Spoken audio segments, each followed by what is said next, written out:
Altitude IAS के platform पे आप सभी का स्वागत है। तो चलिए स्टार्ट करते हैं आज का हमारा द हिंदू न्यूज एनालिसिस। और न्यूज एनालिसिस के माध्यम से हम कुछ महत्वपूर्ण क्वेश्चंस को भी सोल्व करने की कोशिश करेंगे। तो चलिए स्टार्ट करते हैं। फर्स्ट टॉपिक हमारा जो एवरेज हाउस होल्ड स्पेंडिंग है उसके बारे में है कि किस तरीके से ये इसमें वृद्धि देखी गई है।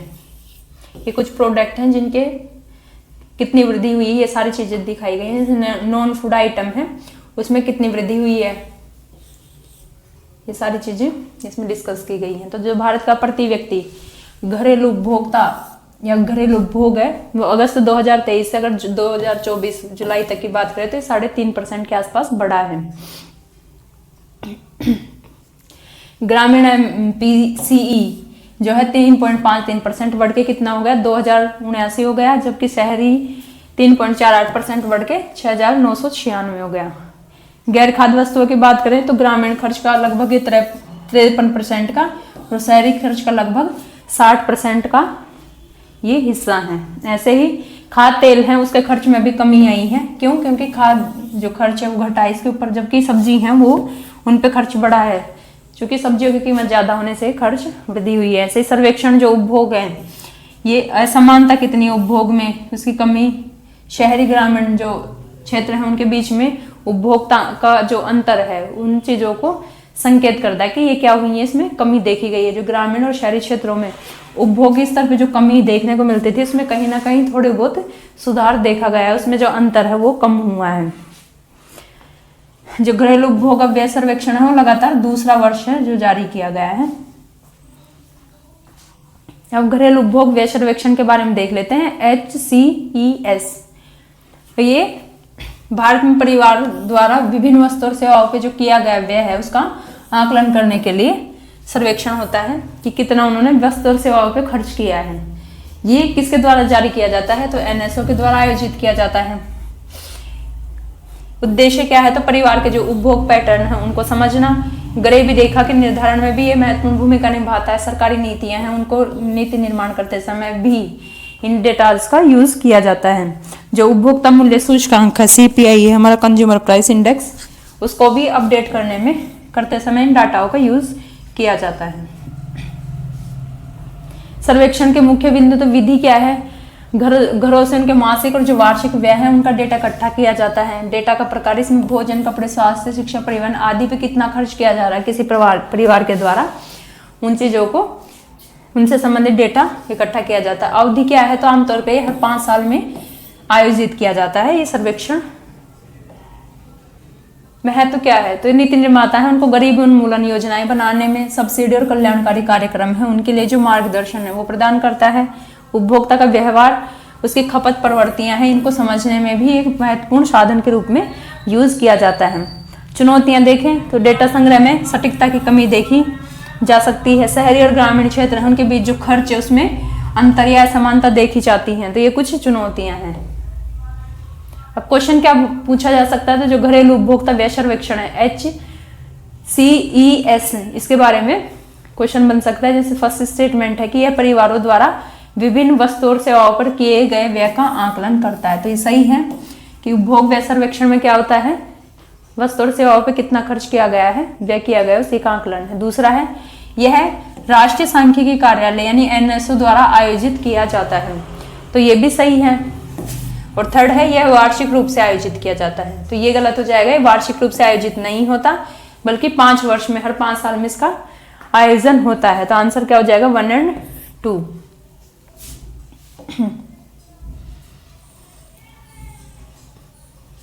हर 5 साल में आयोजित किया जाएगा न कि वार्षिक रूप से। महत्व क्या है? तो गरीबी स्तर की गणना करने में और उपभोक्ता के पैटर्न है उसको समझने में महत्वपूर्ण होता है। इसके हम जो विभिन्न प्रकार की नीतियां बनाते हैं, आर्थिक आयोजना आदि में भी इसका डेटा यूज किया जा सकता है। नेक्स्ट हमारा जो टॉपिक है वो स्मार्ट क्लासरूम से संबंधित है। इसमें किस तरीके से 22% राइज हुए एनरोलमेंट जब से हमने ये इनिशिएटिव लागू किया है, इसी के बारे में चर्चा की गई। जैसे स्मार्ट क्लासरूम है वो स्मार्ट सिटीज मिशन के तहत लागू किया गया और 2015 में आवास और शहरी मामलों के मंत्रालय ने क्या किया, इसको लॉन्च किया। IIM बेंगलोर की बात करें तो इनके द्वारा अध्ययन के अनुसार 15-16 से 23-24 के बीच जो स्मार्ट क्लासरूम वाले स्कूल हैं उनमें नामांकन में 22% की वृद्धि हुई है। यानी स्मार्ट क्लासरूम वाले जो स्कूल्स हैं वहां नामांकन में क्या हुई है, वृद्धि हुई है। कब से? 15-16 से 22-23 के अनुसार की डेटा दिया। कुछ डेटा है महत्वपूर्ण, जैसे 71 शहरों में 2398 सरकारी स्कूलों में 9433 स्मार्ट क्लासरूम विकसित किए गए हैं। स्टेट्स की बात करें जिसमें सबसे ज्यादा स्मार्ट क्लासरूम प्रोजेक्ट में हाईएस्ट है, वो है सबसे ऊपर कर्नाटक 80 प्रोजेक्ट है। उसके बाद राजस्थान सेकंड नंबर पे है 53 के साथ, तमिलनाडु थर्ड पे है 23 के साथ, और दिल्ली 12 के साथ फोर्थ नंबर पे है।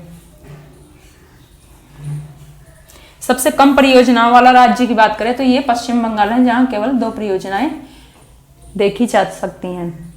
बेनिफिट्स क्या होते हैं स्मार्ट क्लासरूम के? तो इसमें सीखने में भी सुधार देखा जाता है, और जो उपस्थिति है वो भी सुधारने में हेल्प मिलती है। तो ये क्या है, शिक्षकों ने छात्रों के बीच बेहतर शिक्षण अनुभव और उपस्थिति की रिपोर्ट की है। शिक्षकों की सुविधा है उनमें वृद्धि होती है। जो सेकेंडरी शिक्षक, उन्होंने स्मार्ट क्लासरूम के साथ सबसे अधिक सुविधा स्तर को दिखाया। संसाधनों तक पहुंच होती है। कुछ शहर हैं जैसे रायपुर, तुमकुर, ये शहरों ने सुविधाओं का उपयोग प्रतियोगी परीक्षाओं की तैयारी में जो छात्र हैं उनका समर्थन करने के लिए भी किया है। डिजिटल लाइब्रेरी की बात करें तो लगभग 41 शहरों में ये डिजिटल लाइब्रेरी स्थापित की गई हैं। ये महत्वपूर्ण संसाधन प्रदान करके क्या करते हैं, शिक्षा की गुणवत्ता और उस पर काफी महत्वपूर्ण प्रभाव छोड़ते हैं। नवंबर 2024 तक जो SCM है परियोजनाओं का लगभग 70% पूरा हो चुका है। जो स्मार्ट क्लास मिशन है इन परियोजनाओं को लगभग 70% को पूरा कर चुके हैं। 2022 में सार है, ये स्मार्ट सिटीज और अकादमिक सहयोग के लिए पहल है।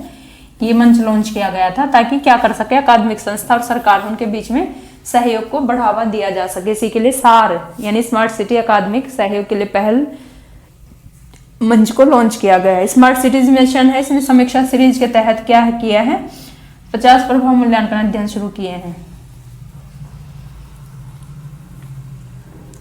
संस्थान देखिए इसमें कौन कौन शामिल है, तो 6 IIM है, 8 IIT है और 3 प्लानिंग और आर्किटेक्चर स्कूल हैं, 12 विशेष अनुसंधान वाले संस्थान हैं। अब क्वेश्चन क्या बन सकता है, तो स्मार्ट सिटीज मिशन के तहत जो स्मार्ट क्लासरूम पहल है उसके बारे में पूछा जा सकता है। जैसे फर्स्ट स्टेटमेंट है, इस पहल को 2015 में शिक्षा मंत्रालय के द्वारा शुरू किया गया था। तो इस स्टेटमेंट हमारा क्या हो जाएगा, गलत हो जाएगा। क्यों? क्योंकि इसको इसने लॉन्च नहीं किया, दूसरा मंत्रालय। दूसरा है कर्नाटक के पास राज्यों में सबसे अधिक स्मार्ट क्लासरूम परियोजनाएं हैं, तो ये सही हो जाएगा। हमने देखा कि 80 क्लासरूम के साथ ये क्या है, सबसे टॉप पे है। सेकंड पे राजस्थान है।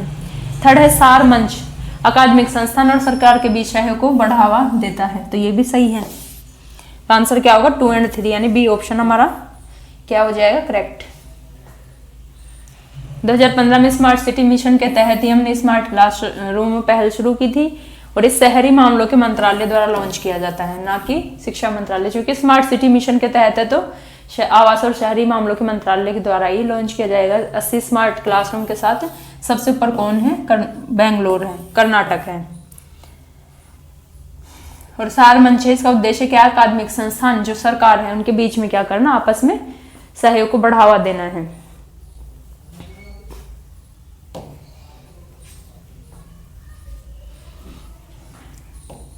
नेक्स्ट हमारा 1972 का जो वन्यजीव अभ्यारण्य वन्यजीव संरक्षण अधिनियम उसके बारे में है। उसमें जो संशोधन हुए, इसके अलावा जो बंद हाथी हैं इनसे जुड़ी समस्याएं क्या क्या हैं, इन चीजों के बारे में बताया गया है। जैसे बंद हाथियों का शोषण किस तरीके से होता है, तो हम क्या करते हैं, धार्मिक आधार पे मनोरंजन और पर्यटन के लिए इन हाथियों का यूज करते हैं, और इन क्रूरता और अप्राकृतिक परिस्थितियों में इनका सामना करना पड़ता है। वन्यजीव संरक्षण अधिनियम 1972 इसके तहत संरक्षण दिया गया है, उसके बावजूद क्या है, जंगल से हम हाथियों को अवैध तरीके से पकड़ के और उनको इन चीजों में लगाते हैं। नियम और खामियों की भी चर्चा की गई है। जैसे बंदी हाथी स्थानांतरण और परिवहन नियम बनाया 2024 में, जो क्या करता है, वाणिज्यिक हस्तांतरण की, हाथियों का जो वाणिज्यिक हस्तांतरण होता है उसकी अनुमति देता है। और इससे क्या होगा, हाथियों को एक संपत्ति के रूप में माना जाएगा। इसके कारण जो हमारा वन्यजीव संरक्षण अधिनियम है उसकी जो मूल भावना है वो कमजोर हो सकती है।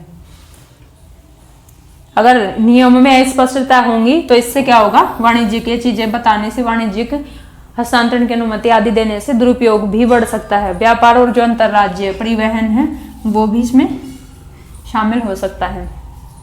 माइक्रोचिप्स का दुरुपयोग, जैसे मृत हाथी हैं उनको माइक्रोचिप को जो है जंगली हाथियों पे पुनः उपयोग कर अवैध पकड़ को वैध बनाया जाता है। इसके अलावा मृत्यु के बाद इसको नष्ट करना अनिवार्य न होने से समस्या और बढ़ जाती है।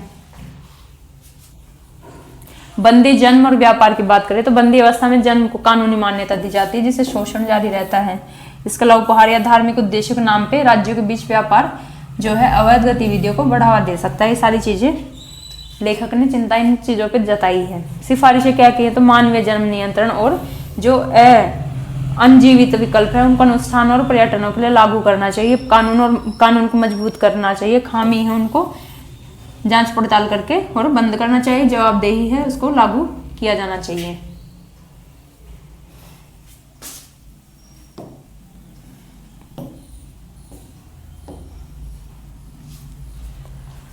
अब इम्पोर्टेंट है वन्य जीव संरक्षण अधिनियम 1972।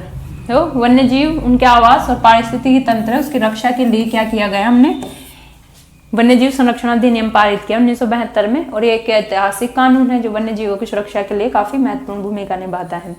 ये वन्य जीव और जैव विविधता की गिरावट को रोकने के लिए लागू किया गया था। उद्देश्य क्या है तो वन्य जीवों की रक्षा करना, उनके शिकार को, तस्करी को, जो अवैध व्यापार है उसको रोकना इसका उद्देश्य है। लुप्त प्राय प्रजाति है उनका संरक्षण करना और पारिस्थितिकी संतुलित बनाए रखना भी इसका उद्देश्य है। मुख्य विशेषताएं क्या है तो सुरक्षा की अनुसूचियां 6 अनुसूचियां हैं। जैसे जानवरों को, कुछ अनुसूचियों में जानवरों को, पक्षियों को, पौधों को इनको शामिल किया गया है। फर्स्ट और सेकंड की बात करें तो इसमें कुछ जानवर शामिल हैं जिसमें पूर्ण सुरक्षा प्रदान की जाती है। जो ये जानवर फर्स्ट और सेकंड अनुसूची में शामिल होते हैं उनको गवर्नमेंट के द्वारा पूरी तरीके से सुरक्षा प्रदान की जाती है। लेकिन जो 3 और 4 है इसमें फर्स्ट और सेकंड की तुलना में कम सुरक्षा प्रदान की जाती है। 5 की बात करें तो इसमें उन जानवरों को शामिल किया है जिनका शिकार कर सकते हैं, जैसे चूहा हो गया, ऐसे ही कुछ जानवर। अनुसूची 6 की बात करें तो इसमें पौधों को जो अत्यधिक दोहन होता है उससे बचाती, पौधों आदि से संबंधित है। और 6 के बारे में यूपीएससी ने क्वेश्चन भी पूछा था कि अनुसूची 6 किससे संबंधित है। नेक्स्ट इसी में अगर हम देखें तो जो प्रोटेक्टेड एरियाज हैं जैसे नेशनल पार्क हो गया, वाइल्ड लाइफ सेंचुरीज हो गई, कंजर्वेशन रिजर्व हो गया और कम्युनिटी रिजर्व, संरक्षित क्षेत्र में ये सारी चीजें हमारी आती हैं। 4 1 2 3 4। व्यापार का नियमन किया जाता है। जैसे वन्य जीव है उनके उत्पाद है उनको व्यापार को सरकारी अनुमोदन के साथ हम क्या कर सकते हैं, लागू कर सकते हैं। अगर सरकारी अनुमोदन नहीं मिला तो उन चीजों पे गवर्नमेंट ने बिना अनुमोदन के प्रतिबंधित किया हुआ है। अगर कोई इसका उल्लंघन करता है तो इसमें कड़े दंड हैं, जैसे जुर्माना और कारावास, दोनों चीजें एक साथ लगाई जा सकती हैं। संशोधन 2002 में 6 में और 2002 और 6, ये 2002-6 के बाद 2022 में भी इसमें संशोधन किया गया है। लेटेस्ट जो संशोधन है वो हमारा 2022 में किया गया है। 2002 में संशोधन दंड को कड़ा करने के लिए किया गया और जो एनटीसी है इसकी स्थापना की गई। संशोधन वन्यजीव जो अपराध नियंत्रण ब्यूरो इसकी स्थापना पे भी ध्यान केंद्रित करता है। महत्व क्या है तो बाघ, हाथी जैसे जो लुप्त प्राय प्रजाति उनकी सुरक्षा करता है। पारिस्थितिकी तंत्र जैव विविधता की स्थिरता सुनिश्चित करता है। चुनौतियां तो शिकार और आवासों का विनाश में वृद्धि, जो जीव जंतु इनके सामने समस्या उत्पन्न करते हैं। इसके अलावा दूर दराज के क्षेत्रों की बात करें तो कानून का प्रभावी क्रियान्वयन नहीं हो पाता, ये भी कुछ चुनौतियां हैं। अब क्वेश्चन क्या बन सकता है तो फर्स्ट स्टेटमेंट है जैसे अधिनियम में वन्य जीवों की सुरक्षा की आवश्यकताओं के आधार पर वर्गीकरण के लिए 6 अनुसूचियां शामिल हैं। तो ये सही है कि सुरक्षा आवश्यकता के आधार पर हमने क्या किया, अनुसूचियों का वर्गीकरण किया है और 6 अनुसूची हैं। दूसरा है अनुसूची 1 और 2 के जानवरों को अधिनियम के तहत सर्वोच्च स्तर की सुरक्षा दी जाती है। तो ये भी देखा कि पूर्ण तरीके से सुरक्षित रखा जाता है इनको। अनुसूची 6 उन जानवरों से संबंधित है जिनका शिकार किया जा सकता है। तो अनुसूची 6 की बात करें तो जानवरों से संबंधित नहीं है, किससे संबंधित है, पेड़ पौधों से संबंधित है। तो आंसर क्या होगा 1 और 2, थर्ड हमारा गलत हो जाएगा। 6 किससे संबंधित है, पौधों की सुरक्षा से संबंधित है, न कि जानवरों से।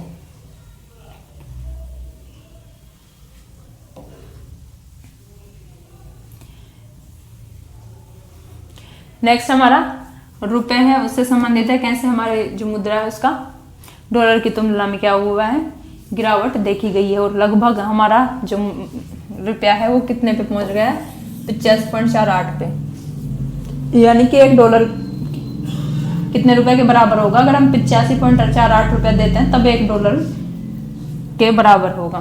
तो शुक्रवार को क्या हुआ? भारतीय रुपया अमेरिकी डॉलर के मुकाबले अपने सबसे निचले स्तर पर देखा गया है। कारोबार के दौरान रुपया जो है 85.80 के रिकॉर्ड निचले स्तर पर पहुंचा। आरबीआई ने के संभावित हस्तक्षेप से नुकसान कुछ हद तक कम हुआ है। गिरावट के कारण क्या है? तो मजबूत डॉलर है। अमेरिकी डॉलर की मजबूती ने रुपया पर दबाव बनाया है। अगर डॉलर मजबूत होगा तो क्या होगा? हमारी मुद्रा कमजोर होगी। अमेरिकी बॉन्ड यील्ड है, उसमें भी वृद्धि से डॉलर क्या हुआ है? उसके प्रति आकर्षण बढ़ा है।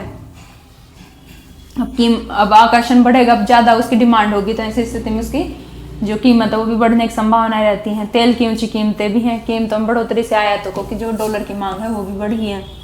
विदेशी निवेशक है उनका पलायन हो रहा है।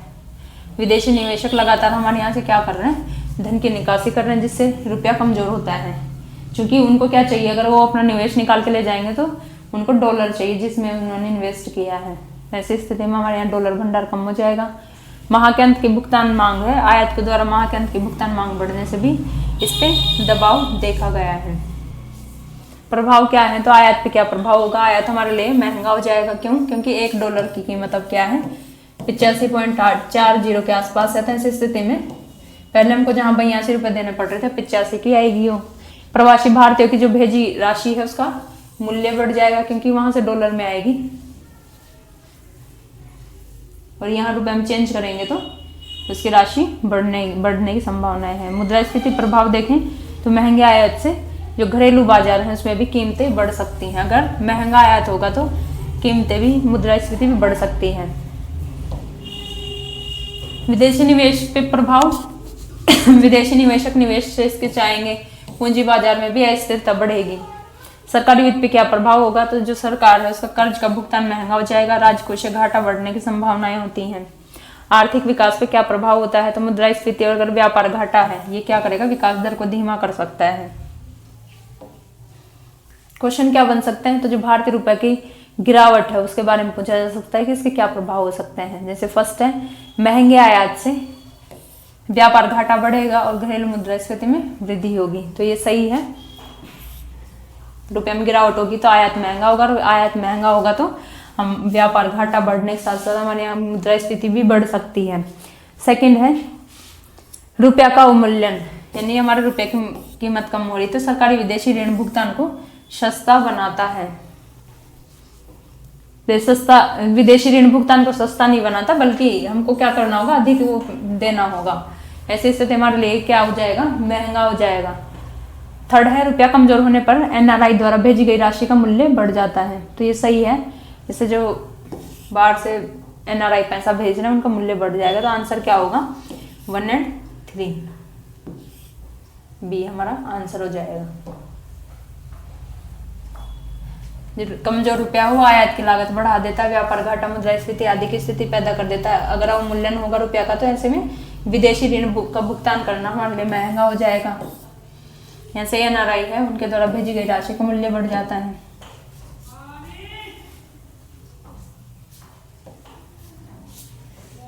नेक्स्ट जो यूएनएससी का न्यू पीस कीपिंग मिशन है सोमालिया में से संबंधित है। अभी क्या किया? सोमालिया में AUSSOM मिशन को मंजूरी दी है। ये यूएनएससी ने अफ्रीकी संघ स्थिरीकरण और जो समर्थन मिशन है, इसकी फुल फॉर्म है अफ्रीकी संघ के स्थिरीकरण और समर्थन मिशन, इसको मंजूरी दी है। ये 1 जनवरी 2025 जो वर्तमान अफ्रीकी संघ है वहाँ आतंकवादी विरोधी अभियान का स्थान लेगा। इससे पहले था आतंकवाद विरोधी अभियान, अब इसकी जगह कौन लेगा? ओसम। पृष्ठभूमि देखे तो सोमालिया की सुरक्षा 2006 में इथोपिया के आक्रमण के बाद से विदेशी सहायता पर निर्भर रही है, जिसने विद्रोह को जन्म दिया। इस विद्रोह में बहुत सारे लोगों की जानें भी गई, लगभग हजारों लोगों की इसमें जान गई हैं। अब वित्तीय चिंताएं क्या है? तो जो EU है, अमेरिका है, ये प्रमुख वित्त पोषक हैं। इन्होंने स्थायित्व की चिंता के कारण जो शांति सैनिक है उनको घटाने का प्रयास किया है EU ने। नए मिशन के लिए जो वार्ताएं हैं वो भी जटिल स्थिति में देखी जा रही है। यूएनएससी मतदान की बात करें तो 14 मतों से पारित हुआ। अभी अमेरिका ने वित्तीय चिंताओं के कारण तटस्थ रुख अपनाया है।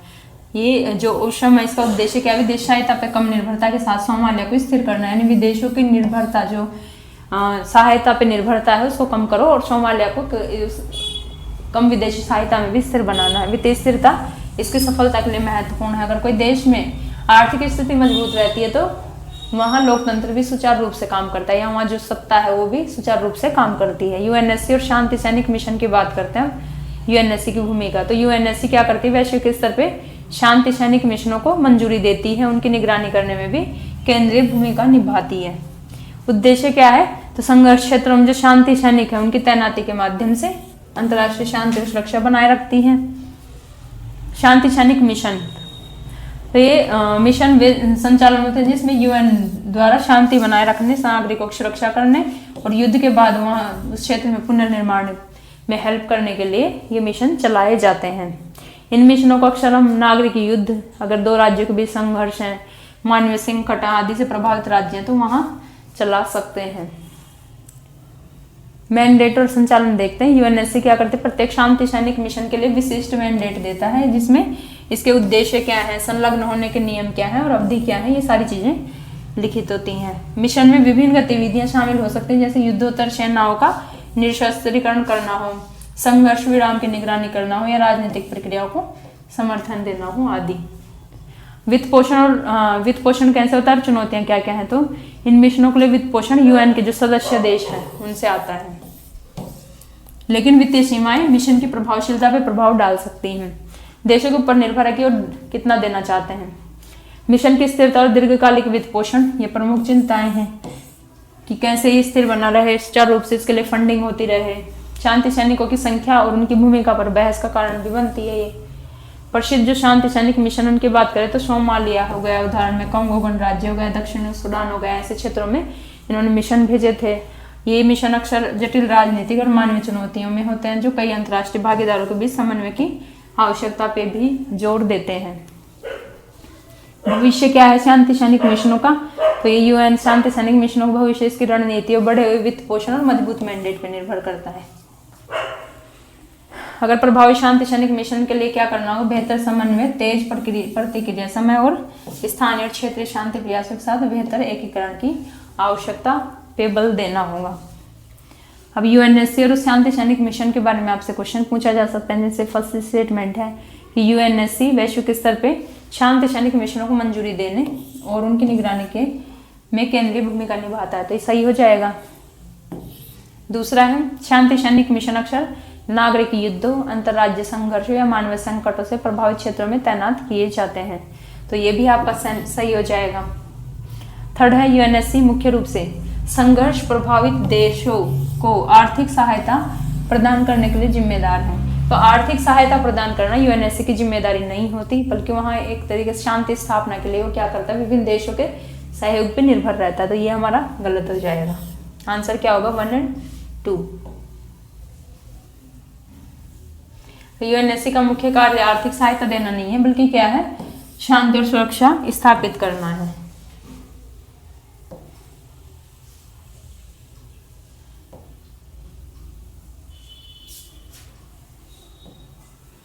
तो आज के हमारे कुछ इंपॉर्टेंट टॉपिक यहीं समाप्त होते हैं। बहुत बहुत धन्यवाद।